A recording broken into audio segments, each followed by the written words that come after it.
Allahu Akbar.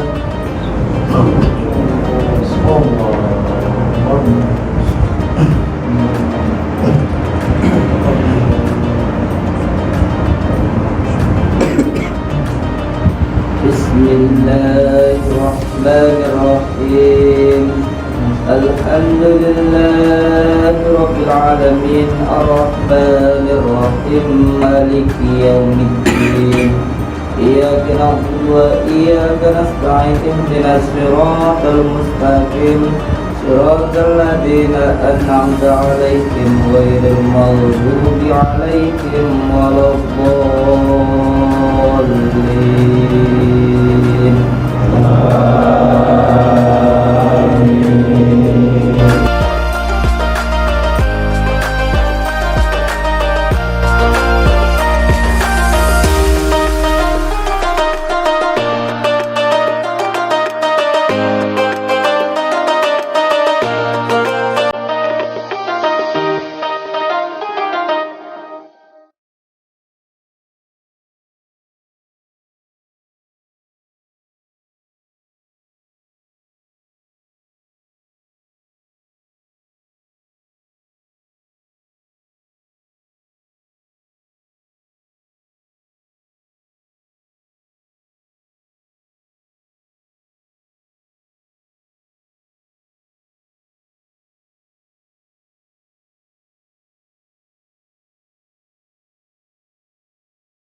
Assalamualaikum warahmatullahi wabarakatuh. Assalamualaikum warahmatullahi wabarakatuh.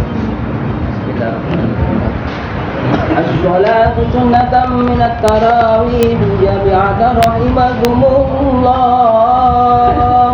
As-salatu Allahumma sholli ala sayyidina Muhammad. Allahu Akbar.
Allahumma sholli wa sallim wa barik ala sayyidina Muhammadin nuril jannati wa sirri bi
Alhamdulillah wa syukurillah wa la hawla wa la quwwata illa billah, amma ba'd.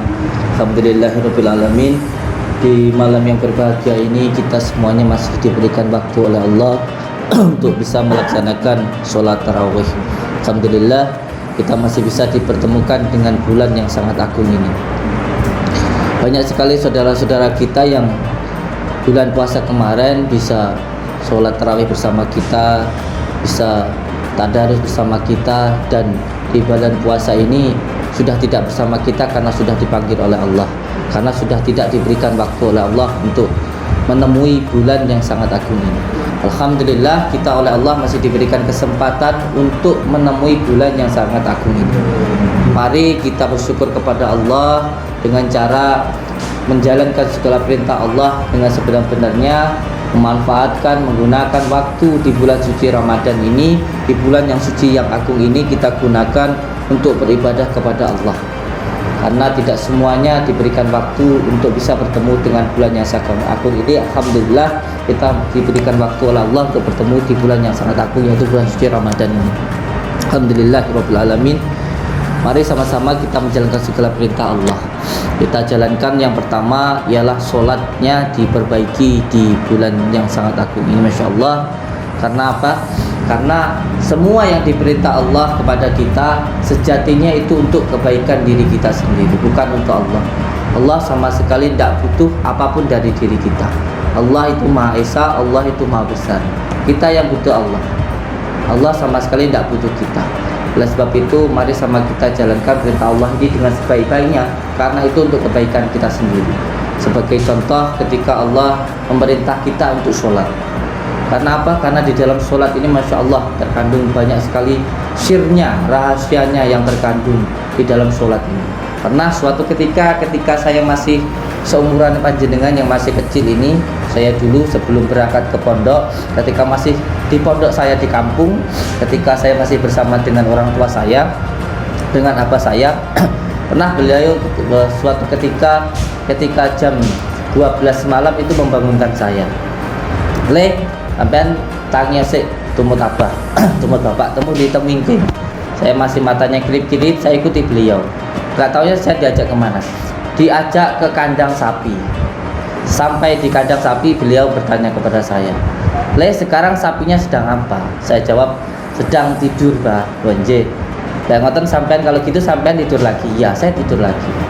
Setelah pagi, saya dipanggil lagi sama bapak saya, sama abah saya.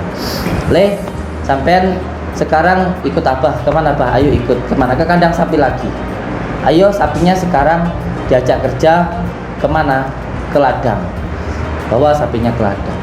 Jam 12 siang beliau manggil saya lagi, "Le, ayo ikut abah kemana? Ke tempat sapi." Oh, lihat sapinya sedang apa sekarang? Sedang istirahat, alhamdulillah. Nggih. Sampai juga istirahat. Sore dipanggil lagi, "Le, ayo sapinya sudah sore dibawa pulang." Nggih, istirahat dulu. Ya, bawa pulang ke rumah. Sampai gitu kembali ke malam lagi. Sampai malamnya ketika saya tidur dipanggil lagi sama abah, "Le, ayo tumut abah kemana? Ke kandang sapi." Ikut saya ke jalan ke kandang sapi. Sampai di kandang sapi saya ditanya lagi sama abah, "Le, sekarang sapinya lagi apa?" "Lagi tidur." "Lah panjenengan tadi lagi apa?" "Lagi tidur." "Tadi malam ketika jenengan kula celuk sampean tasik dilem. Tadi malam ketika saya panggil jam 12 malam tadi sama lagi tidur.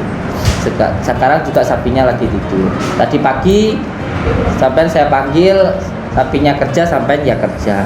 Terus tadi jam 12 sampai saya panggil sapinya sedang istirahat sampai istirahat. Sekarang sapinya sudah tidur sampai juga sedang tidur." Oke. Berarti apa bedanya panjenengan dengan sapi? Tidak ada bedanya. Sapi tidur kita tidur, sapi makan kita makan, sapi kawin kita kawin, tidak ada bedanya. Kalau hidup sekedar makan, lalu apa bedanya kita dengan sapi? Kalau tidur kalau hidup hanya sekedar kerja, terus apa bedanya kita sama sapi? Tidak ada bedanya.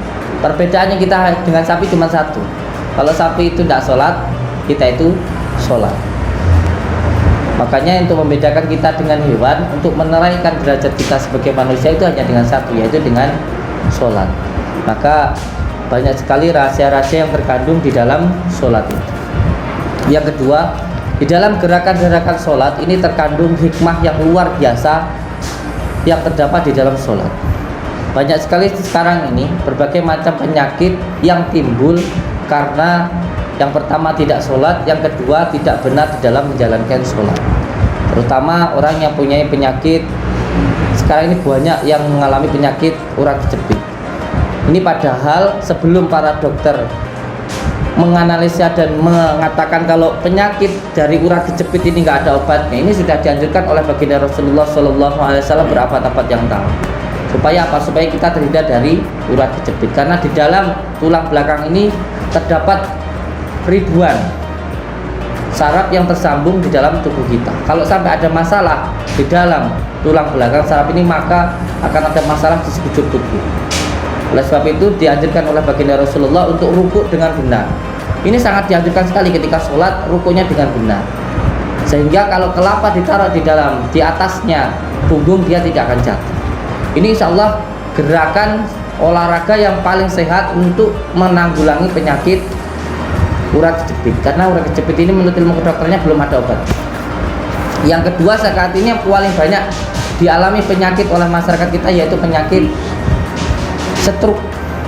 Penyakit stroke. Padahal ketika kita sholat dengan baik, sujudnya dengan tumak ninah, ini insya Allah mampu untuk menanggulangi penyakit stroke. Karena ketika kita sujud, insya Allah aliran darah mengalir ke kepala dengan baik. Insya Allah nanti padahalnya pikiran kita menjadi tenang. Ketika pikiran tenang, insya Allah terhindar dari berbagai macam penyakit. Dan masih banyak lain yang lainnya insya Allah yang terkandung di dalam rahasia sholawat. Dan ketika Allah melarang kita untuk melakukan semua hal yang buruk, sejatinya itu pun juga untuk kebaikan diri kita sendiri, bukan untuk Allah. Allah sama sekali tidak butuh kita. Sebagai contoh, ketika kita dilarang untuk meminum minuman keras, untuk zina, untuk judi, itu semua dilarang oleh Allah, karena itu untuk kebaikan diri kita sendiri, bukan untuk Allah. Contoh ketika Allah melarang kita untuk minum minuman keras. Karena apa? Karena ketika kita meminum minuman keras, sejatinya itu merusak diri kita sendiri. Pikiran sehat dibuat gila, badan sehat dibuat sakit. Kenapa Allah harus melarang dan memerintah? Sebab Allah punya sifat Rahman. Sifat Allah itu punya sifat Rahim. Allah itu sayang kepada yang diciptakan begitu. Terus ini alhamdulillah kita bertemu dengan bulan puasa. Bulan puasa ini Masya Allah luar biasa sekali manfaatnya, rahasianya yang terdapat di dalam puasa ini. Makanya sebegitu mulianya, sebegitu dahsyatnya, sebegitu istimewanya puasa ini, sampai Allah memerintahkan dengan kalimat ya ayyuhalladzina amanu kutiba alaikumusyamu kama kutiba alal ladzina turhamun. Jadi di situ dijelaskan bahwa lakukan ibadah puasa ini seperti yang dilakukan oleh orang-orang sebelum kamu. Karena apa? Karena sebegitu sangat luar biasanya puasa. Jadi puasa ini bukan hanya dilakukan oleh umat-umatnya baginda Rasulullah, tetapi dilakukan oleh umat-umat sebelum baginda Rasulullah. Hampir di setiap agama itu ada puasa. Hampir di setiap agama itu ada puasa. Karena apa? Karena sangat agungnya puasa ini. Bahkan leluhur kita dulu itu doanya itu sangat mustajab, mandi itu bukan karena bacaannya yang sangat fasih, bukan karena menghafal beberapa ayat dan lain sebagainya, bukan, tapi karena manjada wajada, karena kesungguhannya di dalam berdoa. Salah satunya yaitu dengan puasa. Karena puasa ini sangat luar biasa sekali untuk berbagai macam hajat dan berbagai macam keinginan di dalam puasa ini. Maka puasa ini sangat luar biasa sekali manfaatnya. Semoga kita nanti bisa diberikan kekuatan untuk bisa menjalankan ibadah puasa ini dengan sebaik-baiknya dan seikhlas-ikhlasnya.